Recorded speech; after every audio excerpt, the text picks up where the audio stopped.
الحمدللہ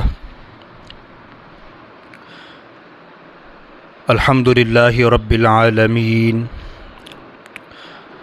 والصلاة والسلام علی سید الاولین والآخرین محمد خاتم النبیین وعلی آلہ واصحابہ اجمعین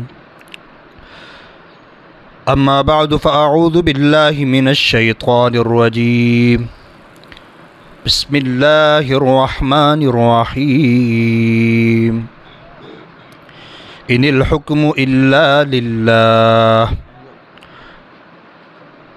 وقال اللہ تبارک وتعالی یا ایہا الذین آمنوا اتقوا اللہ وکونوا مع الصادقین صدق اللہ العظیم وبلغنا رسوله النبی الکریم اللہم صل علی سیدنا ومولانا محمد وعلى آل سیدنا ومولانا محمد وبارک وسلم وصل علیہ رب اشرح لی صدری ویسر لی امری واحلل عقدۃ من لسانی یفقہوا قولی۔ انتہائی واجب الاحترام برادران سیف الرحمان صاحب، امیر جماعت اسلامی شمالی لاہور، رفقائے کرام، عزیز دوستوں اور ساتھیوں، درس قرآن کے لیے مجھے حکم دیا گیا ہے۔ چند ایک باتیں جو فی الوقت میرے ذہن میں ہیں میں بیان کر کے آپ حضرات سے اجازت چاہوں گا۔ سب سے پہلی بات کہ ہم شعوری طور پر اس بات سے واقف ہیں کہ ہم لوگ مسلمان ہیں، اللہ تعالیٰ کی الوہیت، رسول مکرم صلی اللہ علیہ وسلم کی رسالت، آپ علیہ الصلوۃ والسلام کی ختم نبوت پر ایمان رکھنے والے ہیں۔ جب ہم شعوری طور پر اس بات کو مانتے ہیں، تسلیم کرتے ہیں کہ ہم مسلمان ہیں، تو کچھ تقاضے ہیں دین کے، اسلام کے، کچھ باتیں ہیں کہ جن کو ماننا اور پھر جن کی پابندی کرنا ہمارے لیے ضروری ہو جاتا ہے۔ آپ اس بات کو یوں سمجھ لیجئے، آپ تمام ساتھی یقیناً تعلیم یافتہ ہیں، پڑھے لکھے ہیں، اسکول اور کالج کا زمانہ آپ حضرات نے دیکھا ہے۔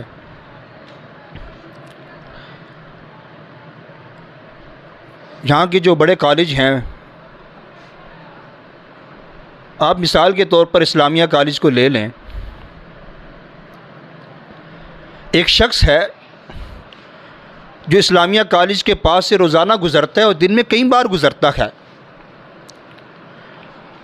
اس کے مین گیٹ سے روزانہ گزر کر جاتا ہے، اور یہ عرصہ ہائے دراز سے سلسلہ چلتا آ رہا ہے، دنوں نہیں، ہفتوں نہیں، مہینوں گزر چکے ہیں، اور وہ مسلسل چکر لگاتا ہے، اپنے کام سے آتا ہے، گزر جاتا ہے، لیکن راستہ وہی اسلامیہ کالج کے مین گیٹ والا استعمال کرتا ہے۔ لیکن ایسا ہو نہیں سکتا کہ کسی دن اسلامیہ کالج کا جو پرنسپل ہے وہ کالج سے باہر نکلے، اس بندے کو روک لے اور کہے کہ میاں تم نے یونیفارم کیوں نہیں پہنا ہوا، یہ تم لیٹ کیوں آ رہے ہو، یہ تمہارے بالوں کا انداز ٹھیک نہیں ہے، یا تمہارا نصاب کہاں ہے، کتابیں کہاں ہیں۔ وہ کبھی اس بندے سے نہیں پوچھے گا، نہ وہ سوال کر سکتا۔ اس کی وجہ کیا ہے؟ اس کی وجہ یہ ہے کہ وہ بندہ اگرچہ اسلامیہ کالج کے سامنے سے گزرتا ہے، لیکن کالج کا اسٹوڈنٹ وہ نہیں ہے۔ جب وہ کالج کا اسٹوڈنٹ نہیں ہے تو کالج کے جو اصول و ضوابط ہیں، جو قوانین ہیں، اس بندے پر لاگو نہیں ہوتے، اگرچہ وہ راستہ استعمال کرتا ہے، کالج کے سامنے سے گزرتا ہے۔ ہاں، اگر وہی بندہ کالج میں داخلہ لے لیتا ہے، فارم کو فل کر دیتا ہے، اب تمام اصول و ضوابط کو اپنانا اس کے ذمے لازم ہو گیا ہے۔ اب وہ یونیفارم بھی پہنے گا، اب وہ اوقات کار کا خیال بھی رکھے گا، اب وہ کلاسوں کے اندر حاضری کو یقینی بنائے گا، اب وہ اپنے چال چلن کو اسکول کے مطابق، کالج کے مطابق ٹھیک بھی کرے گا۔ پھر اگر کوئی غلطی کرتا ہے، کوئی کمی کوتاہی اس میں نظر آتی ہے، تو پرنسپل حق بجانب ہے اس سے روک کر سوال کرنے میں کہ میاں تم نے یونیفارم کیوں نہیں پہنا، میاں تمہارے بال کیوں بڑے ہوئے ہیں، میاں تم کلاس میں کیوں نہیں آتے، میاں تم چھٹیاں کیوں کرتے ہو۔ وجہ کیا ہے؟ وجہ یہ کہ اس نے فارم پر دستخط کر دیے کہ اب وہ کالج کا اسٹوڈنٹ ہے۔ ٹھیک اسی طریقے سے جب ہم نے کلمہ پڑھ لیا تو ہم نے دستخط کر دیے ہیں۔ جب ہم نے دستخط کر دیے ہیں تو جو اسلام کے اصول و ضوابط ہیں، جو احکامات الہیہ ہے، شریعت الہیہ کی جو قوانین ہیں، ان کی پابندی کرنا پھر ہمارے ذمہ لازم ہے، ضروری ہے۔ جس نے کلمہ نہیں پڑھا آپ اس کو فورس نہیں کر سکتے، اس کو مجبور نہیں کر سکتے میاں 100 رکعت نفل پڑھو، چلے 5 وقت کی نماز پڑھ لیں۔ بھائی وہ مسلمان نہیں، آپ کیسے فورس کر سکتے ہیں اس کو؟ لیکن جب مسلمان ہے، کلمہ پڑھا ہوا ہے، تو پھر اس کے ذمہ لازمی ہے کہ وہ اپنے عہد کی پاسداری کرے اور پابندی کرے۔ قرآن کریم کی آیت کا ایک ٹکڑا میں نے پیش کیا کہ ان الحکم الا للہ۔ اللہ تعالیٰ فرماتے ہیں سورہ یوسف کے اندر ہے کہ حکم تو اللہ ہی کا ہے۔ حکم سے مراد یہاں پر پاور ہے، سپریمیسی ہے، نظام ہے، یہ اللہ تعالیٰ کا ہے اور اللہ تعالیٰ کا ہی نظام چلے گا، اور اللہ کے حکم کی پابندی اللہ کے بندے کے ذمہ لازم ہے۔ اب بات یہاں پر بھی وہی آ جاتی ہے کہ جو اللہ کا بندہ ہے، جس نے اقرار کر لیا، زبان سے اقرار کر لیا، جس نے فارم فل کر دیا ہے، اب اس کے ذمہ ہے کہ وہ حکم الہی کا احترام بھی کرے اور حکم الہی کی پابندی بھی کرے۔ زمانے کے جو عیوب ہیں، زمانے کی جو خرابیاں چلتی آ رہی ہیں، لوگوں کے اندر جو برائیاں ہیں، وقت گزرنے کے ساتھ ان میں ایک بہت بڑی خامی، بہت بڑی غلطی، بہت بڑی کوتاہی، بہت بڑی برائی ہے کہ حکم خدا کی اہمیت ہمارے دلوں سے نکلتی جا رہی ہے۔ حکم خدا کی اہمیت ہمارے دلوں سے نکلتی جا رہی ہے۔ آپ لوگ اگر برا نہ مانیں اور مجھے اجازت دے دیں، میں ایک مثال دینا چاہتا ہوں، اللہ تعالیٰ ہم سب کو معاف فرمائے۔ دیکھیے دنیا کے اندر ایک اصول ہے، دنیا کے اندر ایک اصول ہے کہ جس شخص کی، جس شخصیت کی، جس پرسنالٹی کی اہمیت ہوتی ہے، اس کی بات کی بھی اہمیت ہوتی ہے۔ میرے نزدیک جو شخصیت ہے، بڑی ہے، میرے دل میں جس کا مقام ہے، اس کی بات کی ویلیو میرے دل کے اندر ہوگی، اس کی بات کو میں فالو کروں گا۔ ایسا ہوتا ہے کہ نہیں ہوتا؟ میں جس کو فالو کرتا ہوں، میں اس کی بات کو بھی فالو کرتا ہوں۔ ٹھیک ہے، آپ لیڈران کو بھی لے سکتے ہیں، آپ کاروباری شخصیات کو بھی لے سکتے ہیں، آپ کچھ اور اپنے خاندان کے بزرگوں کو بھی لے سکتے ہیں۔ اگر کسی شخص کا احترام دل کے اندر ہے تو پھر اس کی بات کا بھی احترام ہوگا۔ تو پھر مجھے کہنے دیجئے کہ اگر حکم خدا کی اہمیت دل میں نہیں ہے تو نعوذ باللہ ثم نعوذ باللہ من ذالک، کہیں ایسا تو نہیں کہ اللہ تعالیٰ کی ذات کی اہمیت ہمارے دلوں میں نہیں ہے؟ اگر اللہ کی ذات کی اہمیت ہمارے دلوں کے اندر ہوتی تو اللہ کے حکم کی اہمیت بھی ہمارے دلوں کے اندر پائی جاتی۔ حکم خدا ہے کیا؟ سورہ احزاب کے اندر فرمایا گیا کہ وَمَا كَانَ لِمُؤْمِنٍ وَلَا مُؤْمِنَةٍ إِذَا قَضَى اللَّهُ وَرَسُولُهُ أَمْرًا أَن يَكُونَ لَهُمُ الْخِيَرَةُ مِنْ أَمْرِهِمْ، کہ اللہ اور اللہ کا رسول کسی چیز کے بارے میں فیصلہ فرما دیں، حکم فرما دیں، تو نہ کسی مومن مرد کے لیے اور نہ ہی کسی مومنہ عورت کے لیے جائز ہے کہ اس فیصلے سے روگردانی کریں، اس فیصلے کے مقابل اپنی بات رکھیں۔ کیا ایسا ہوتا نہیں ہے؟ بالکل ایسا ہوتا ہے۔ ہم دین کو مانتے ضرور ہیں، ہم شریعت کی پابندی ضرور کرتے ہیں، اتباع ضرور کرتے ہیں، لیکن اپنی ذاتی خواہشات کے مطابق جس طرح بنی اسرائیل کیا کرتے تھے کہ خدا کا جو حکم ان کی مرضی اور منشا کے مطابق ہوتا اس کو اپنا لیا جاتا تھا، اور جو حکم خدا اس کی مرضی اور ان کی منشا کے خلاف ہوا کرتا تھا، حکم خدا کو ٹال دیتے تھے، اس سے بڑھ کر انبیاء کرام کو شہید کر دیا جاتا تھا۔ یہ بنی اسرائیل کی روش تھی۔ اب نبی تو ہے نہیں، نبیوں نے تو آنا نہیں ہے، لیکن ہمارے طور اطوار وہی بنی اسرائیل والے ہیں کہ جو چیزیں ہماری فیور میں ہوتی ہیں ظاہری طور پر انہیں تو اپنا لیا جاتا ہے، اور جن چیزوں کے حوالے سے ہمارے دل کے اندر کوئی کھٹکا سا ہوتا ہے ہم ان چیزوں کو چھوڑ دیتے ہیں، ترک کر دیتے ہیں۔ تو میں عرض یہ کر رہا تھا کہ حکم خدا کی اہمیت بہت زیادہ ضروری ہے۔ دیکھیے سلطان محمود غزنوی رحمہ اللہ، آپ لوگ جانتے ہیں افغانستان کا جو بادشاہ تھا ہندوستان پر، جنہوں نے 17 حملے کیے تھے، سلطان کے غلام تھے، ان کا نام تھا ایاز۔ ایاز سے بھی آپ لوگ واقف ہیں، وہ غلام تھا، دیہاتی تھا، بدو تھا۔ سلطان محمود غزنوی ایاز کو بہت زیادہ محبوب رکھتا تھا، اپنے پاس رکھتا تھا۔ اس کی رائے کو اہمیت دیا کرتا تھا، اس کی رائے کو فوقیت دیا کرتا تھا۔ اچھا، جو دربار کے جو دیگر حضرات تھے، وزراء تھے، مشیران تھے، وہ اس بات سے بڑے کڑتے تھے، بڑے چڑھتے تھے کہ ہم سردار ہیں، ہم خاندانی لوگ ہیں، ہم قبیلوں کے سردار ہیں، ہم وزیر ہیں، مشیر ہیں، بادشاہ ہمیں پوچھتے نہیں ہیں اور ہمارے مقابلے میں غلام زادے کی رائے کو اہمیت دی جاتی ہے۔ کچھ عرصے بعد کوئی تنازع کھڑا ہو جاتا ہے ایاز سے مقابل، کچھ عرصے بعد پھر کوئی تنازع کھڑا ہو جاتا ہے، ایاز کو نیچا دکھانے کی کوشش کی جاتی۔ سلطان بارہ انہیں سمجھایا کرتا تھا، انہیں بتایا کرتا تھا کہ بات یہ نہیں ہے، بات یہ کہ وہ وفادار ہے، وہ مخلص ہے، اس کی وفاداری کی بنیاد پر اس کو یہ مقام عطا کیا گیا ہے۔ نہیں مانتے تو لوگ، حسد ہوتا ہے، ہر جگہ پایا جاتا ہے۔ ایک بار سلطان نے ایک فروٹ منگوا لیا، فروٹ منگوایا اور خربوزہ ٹائپ کا فروٹ تھا، وہ کاٹا، اس کے کاٹنے کے بعد سب دائیں طرف وزیر اعظم صاحب بیٹھے ہوئے تھے اور ایک کاش تھی جو ہم پنجابی میں کہتے ہیں ایک پھاڑی، وزیر اعظم صاحب کے حوالے کی۔ وزیر اعظم صاحب ذرا تناول فرمائیے۔ وزیر اعظم صاحب نے جیسے اپنے منہ کو لگایا اور فوراً سے تھوک دیا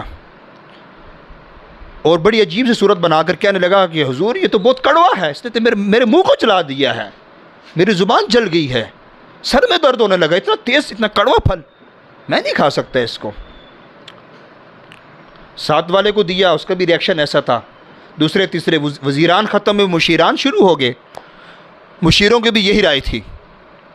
وہ آخر میں ایاز کہیں بیٹھا ہوا تھا، غلام زادہ تھا نا، کہنے لگے کہ ایاز یہ پھل تم کھا لو۔ ایاز نے وہ ایک کاش اٹھائی اور جھٹ سے کھا لی، دوسری کھائی، تیسری کھائی، اس نے پورے کا پورا وہ پھل ہی کھا لیا۔ سلطان کہنے لگے ایاز کیا بات ہے، تم نے سارا پھل کھا لیا؟ جی حضور سارا کھا لیا ہے۔ ایاز پھل کڑوا نہیں تھا حضور، بہت کڑوا تھا۔ ایاز کیوں کھایا؟ حضور ساری زندگی آپ کے ہاتھ سے میٹھے میوے کھائیں، آج یہ کڑوا کھا لیا تو کیا ہو گیا؟ ساری زندگی ہم اللہ کی نعمتوں کو استعمال کرتے ہیں، ایک بار کوئی مصیبت پریشانی آتی ہے ہم اللہ تعالیٰ سے شکوہ کناہ ہو جاتے ہیں، اللہ تعالیٰ کے مقابل ہم کھڑے ہو جاتے ہیں۔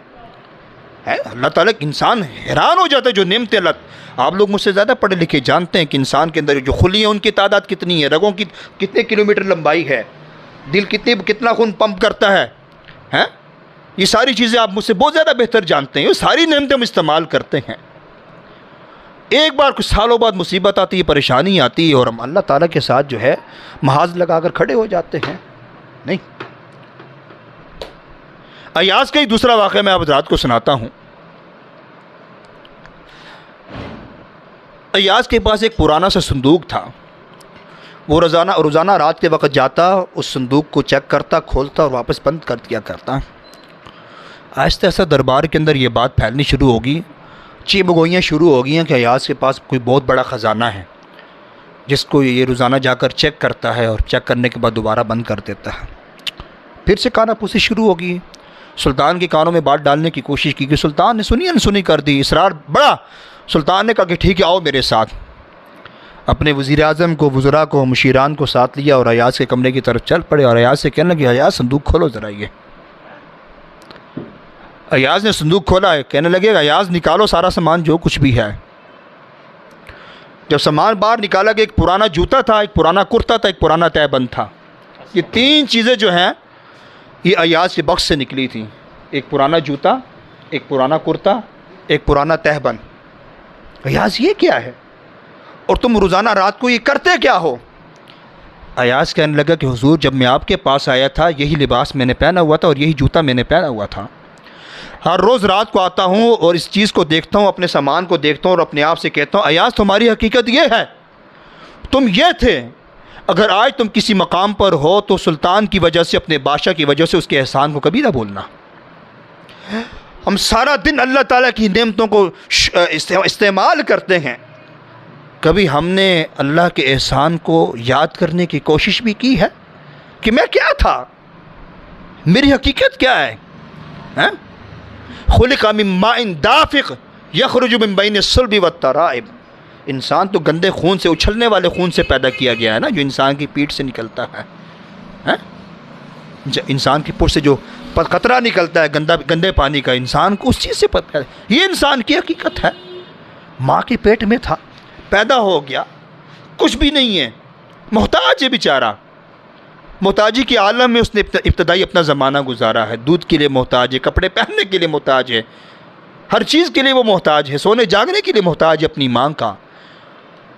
اور مرور زمانے کے ساتھ پھر ایک وقت ایسا آتا ہے وہ پھر سے محتاج بن جاتا ہے اپنے پوتوں کا، اپنی اولاد کا۔ یہ انسان کی حقیقت ہے۔ ایام جوانی میں کبھی اپنی حقیقت کو یاد تو رکھے نا انسان ہے۔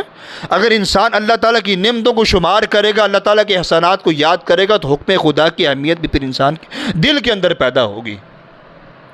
ایک اور واقعہ ایاز کا،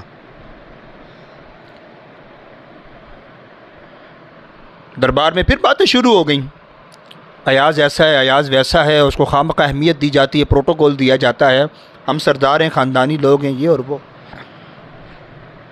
سلطان نے تنگ آ کر وزیر خزانہ سے کہا کہ وہ خزانے کے اندر جاؤ، جو سب سے قیمتی موتی ہے نا، اس قیمتی موتی کو لے کر آؤ، پتھر کو لے کر آؤ ذرا۔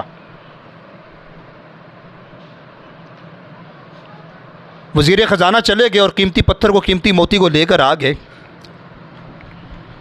سلطان نے وزیر اعظم سے کہا کہ یہ ہتھوڑی ہے اور یہ پتھر ہے، ہتھوڑی سے پتھر کو توڑ دو۔ وزیر اعظم صاحب نے جب پتھر کو دیکھا، کہنے لگا کہ حضور پتھر بڑا قیمتی ہے، اس کو تو آپ کے تاج کی زینت بننا چاہیے، یہ توڑنے کے لائق نہیں ہے، یا تو خزانے میں رکھا جائے یا آپ کے تاج پر جڑ دیا جائے۔ بادشاہ نے کہا بڑی اچھی بات ہے، بڑی تحسین، بڑے قابل وزیر ہیں جو خزانے کو ضائع نہیں ہونے دیں۔ دوسرے وزیر صاحب سے بات کہی کہ وزیر صاحب آپ توڑ دیں، حضور اس کو تخت کے اوپر جڑنا چاہیے، یہ توڑنے کے قابل نہیں ہے۔ تیسرا چوتھا، سب کی یہی رائے تھی کہ پتھر کو نہ توڑا جائے، بڑا قیمتی ہے، یہ سارا پتھر پورے خزانے کے اوپر حاوی ہے۔ مشیروں کی باری آئی، مشیروں کے بھی یہی جواب تھے کہ حضور اس کو توڑنا نہیں چاہیے، بڑا قیمتی پتھر ہے۔ وہ آخر میں ایاز بیٹھا ہوا تھا، آیا یہ تھوڑی ہے، یہ پتھر ہے، توڑ دو۔ ایاز صاحب نے تھوڑی اٹھائی اور زور سے مار کے پتھر کو ٹکڑے ٹکڑے کر دیا۔ دربار میں آوازیں بلند ہو گئیں، کتنا بڑا نقصان کر دیا ہے، کتنا بڑا نقصان کر دیا، یہ کر دیا اور وہ کر دیا۔ ایاز پتھر توڑ دیا، حضور پتھر توڑ دیا۔ کیوں توڑا پتھر؟ ایاز کہنے لگا کہ سلطان کے حکم کے مقابلے میں پتھر توڑنا آسان تھا، میرے پاس دو راستے تھے، ایک سلطان کا حکم تھا کہ پتھر کو توڑو، دوسرا راستہ یہ تھا کہ پتھر قیمتی چھوڑ دوں۔ میں نے سلطان کے حکم کو توڑنے کے مقابلے میں پتھر کو توڑنا مناسب سمجھا، اور سلطان کے ایک حکم کے اوپر ایسے ہزاروں پتھر قربان۔ اہمیت پتھر کی نہیں ہے، اہمیت حکم سلطان کی ہے۔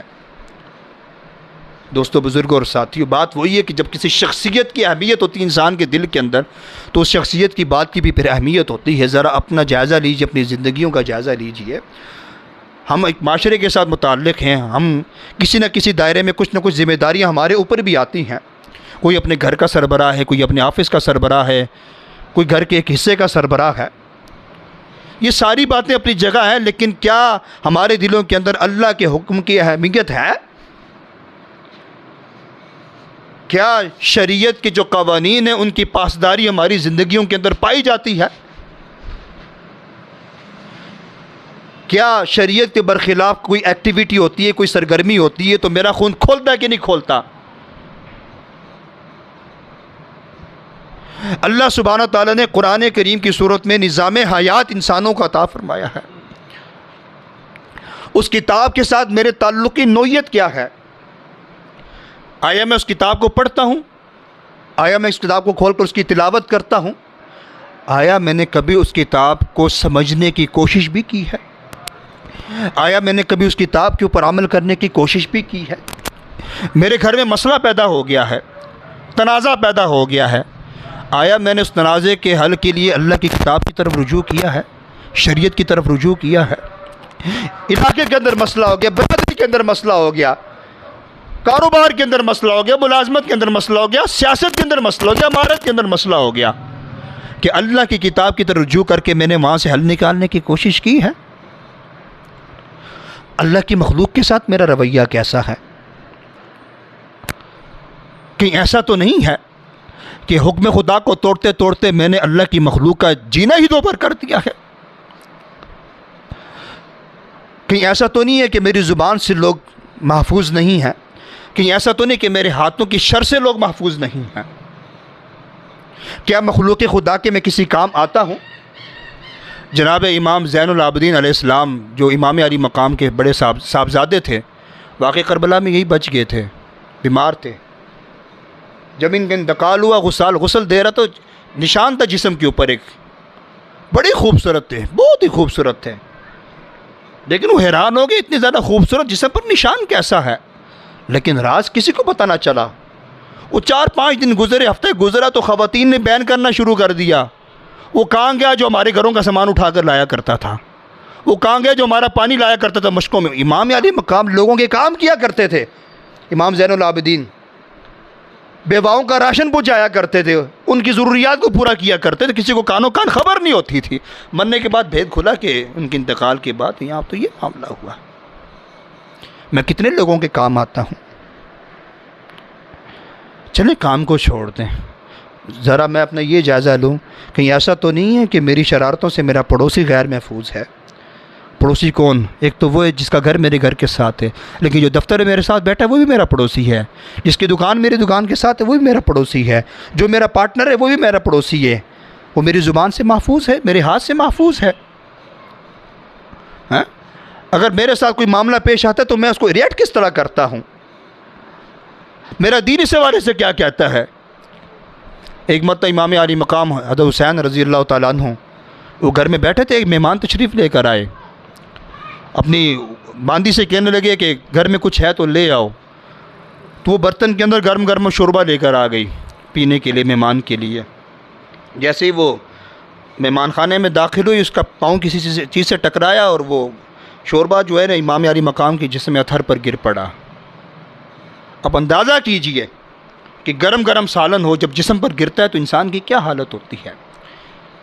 اب وہ جو باندی تھی اسی مکتب کی تعلیم یافتہ تھی، انہی کی شاگرد تھی، فوراً سے کہنے لگی کہ والکاظمین الغیظ، سورہ آل عمران کی آیت ہے کہ اہل ایمان وہ غصوں کو پی جایا کرتے۔ امام علی مقام فوراً خاموش ہو گئے کچھ کہنے سے پہلے۔ آگے حصہ ہے والعافین عن الناس، لوگوں کو معاف کرنے والے ہیں۔ امام فرمانے لگے کہ تمہیں معاف کر دیا۔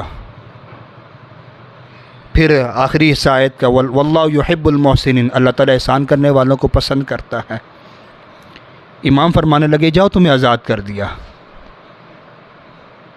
کوئی بدلہ نہیں ہے، معاف بھی کر دیا اور آزاد بھی کر دیا۔ آپ چلے جائیں ذرا اپنے پوش ایریاز میں، جو اپنے آپ کو انسان سمجھتے ہیں، ہمیں وہ انسان نہیں سمجھتے، جو ویل ایجوکیٹڈ لوگ ہیں، ویل سیٹلڈ لوگ ہیں۔ اب ذرا جائیے نا، پتہ کیجئے نا وہ 9 اور 10 سال کی بچیوں کے ساتھ جو زیادتیاں ہوتی ہیں، ہر دوسرے تیسرے مہینے بچی نے چائے پی لی تھی، بسکٹوں میں سے کچھ لے لیا تھا، مار مار کے اس کا حشر نشر کر دیتے ہیں، اور کبھی لاش برآمد ہوتی ہے بچوں کی۔ یعنی آپ اتنے پڑھے لکھے کہ آپ نے 8، 9 اور 10 سال کے بچوں کو بطور غلام اپنے گھروں کے اندر رکھا ہوا ہے، اور پھر ذرا سی بات پر ان کو ڈانٹتے ہیں۔ ان کو انس بن مالک رضی اللہ تعالیٰ عنہ کہتے ہیں کہ رسول اللہ صلی اللہ علیہ وسلم کی میں نے 10 سال خدمت کی، 10 سال میں ایک بار بھی رسول اللہ صلی اللہ علیہ وسلم نے یہ نہیں فرمایا کہ انس یہ کام کیوں کیا ہے، اور کبھی یہ بھی نہیں فرمایا کہ انس یہ کام تم نے کیوں نہیں کیا، بلکہ وہ خود کہتے ہیں کبھی ایسا ہوتا کہ برتن مجھ سے گر کر ٹوٹ جاتے۔ ازواج مطہرات رضی اللہ تعالیٰ عنہ کچھ کہنے کے لیے آگے بڑھتی ہیں تو رسول اللہ صلی اللہ علیہ وسلم فرماتے کہ انس کو کچھ نہ کہو، بس یہ مقدر میں تھا، جو ہونا تھا وہ ہو گیا، انس کو کچھ نہ کہو۔ ہمارا دین تو ہمیں یہ سکھاتا ہے، ہمارے دین میں ہمارے لیے یہ تعلیمات ہیں۔ دوستو، بزرگوں اور ساتھیوں، پھر بات وہی ہے، ان الحکم الا للہ، حکم اگر چلے گا وہ اللہ کا چلے گا، اور خدا را اپنے دلوں میں اللہ کے حکم کی اہمیت پیدا کیجئے، حکم خدا کی پاسداری کیجئے، خدا نے جو قوانین نازل فرمائے ان قوانین کو فالو کیجئے، شریعت کی پابندی کیجئے، شریعت کے مطابق زندگی گزاری، آپ کے سارے مسائل ویسے ہی حل ہو جائیں گے۔ آپ کو کوئی کمیٹیاں بنانے کی ضرورت نہیں ہے، کوئی پالیسیاں بنانے کی ضرورت نہیں ہے، آپ صرف شریعت کے اوپر عمل کریں۔ لوگوں کو حقوق ان کے گھر کی دہلیز پر میسر ہوں گے، لوگوں کے درمیان عدل ہوگا، انصاف ہوگا، توازن ہوگا، حاکم اور محکوم دونوں برابر ہوں گے، سٹیٹس کو نہیں ہوگا، طبقاتی تقسیم نہیں ہوگی، اونچ نیچ نہیں ہوگی، کوئی تفریق نہیں ہوگی امیر اور غریب کی۔ یہ صرف اسی صورت میں ہو سکتا ہے کہ جب ہم شریعت کو فالو کریں، حکم خدا کی اہمیت کو جانیں اور اس کے اوپر ہم لوگ عمل کریں۔ یہ چند باتیں جو میرے ذہن میں تھیں میں نے آپ حضرات کے سامنے منتشر انداز میں پیش کر دی ہیں۔ ان میں اگر کوئی خیر کی بات تھی وہ اللہ کی طرف سے تھی، اللہ ہم سب کو اس پر عمل کرنے کی توفیق عطا فرمائے۔ اگر کوئی شر کی بات تھی تو وہ میرے نفس کی طرف سے، شیطان کی طرف سے تھی، اللہ اس کے وبال سے ہم سب کو محفوظ فرمائے۔ واقول قولی ھذا استغفر اللہ لی ولکم ولسائر المؤمنین وآخر دعوانا الحمد للہ رب العالمین۔